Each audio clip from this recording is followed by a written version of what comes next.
పెళ్లి చేయడానికి సెటిల్ అవ్వక్కర్లేదు అంటున్నారు. అవసరమే లేదు. మీకు ఒక అమ్మాయి ఉంటే సెటిల్ అవ్వకపోతే పిల్లనిస్తారా? డెఫినెట్లీ ఇస్తాను. ఏ ధైర్యంతో ఇస్తారు ఒక తండ్రిగా? కలిసి బతకడానికి ధైర్యం ఏముందండి? ఇప్పుడు మీకు సమాజం అంతా ఒక రాంగ్ వేలో పోతుంది. మీరు ఒక 100 కోట్లున్నోనికి వాడు 100 కోట్లు ఉన్నాయి, సరే వాడు ఏం చేస్తలేడు. ఒక 100 కోట్లు ఉన్నాయి, 100 కోట్లున్న ఒక వ్యక్తికి మీరు పిల్లనిచ్చి పెళ్లి చేశారు.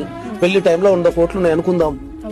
రేపు తర్వాత ఒక 1 year 2 years కో ఏదైనా బిజినెస్ లో వచ్చి లాస్ వచ్చి వాడు జీరోకి వస్తే, అయ్యో నీ 100 కోట్లు వెళ్ళిపోయినాయి, నా పిల్లని తీసుకుని పోతా అంటావా? ఏంది నువ్వు అంటావా? అంటావా? ఎవరైనా సమాజం మరి మరి మరి మీరు ఏం చెప్తారు సమాజానికి? ఈ సమాజానికి ఏం చెప్తున్నారు మీరు? ఆడపిల్లలకైనా మగ పిల్లలకైనా నేర్పాల్సింది ఏంది? ఒక వ్యక్తితో ఎట్లా కలిసి ఉండాలా, ఒక వ్యక్తిని ఎట్లా కాపాడుకోవాలా. నీకు పైసలున్నా పైసలు లేకపోయినా, కెరీర్ సెటిల్ అయినా సెటిల్ కాకపోయినా నువ్వు ఎట్లా కాపాడుకోవాలని నేర్పాలి. కానీ నేను సెటిల్ అయితే పెళ్లినిస్తా, నేను వ్యక్తి గుణాలే చూస్తా, నేను ఆస్తులు ఏం చూడాలి.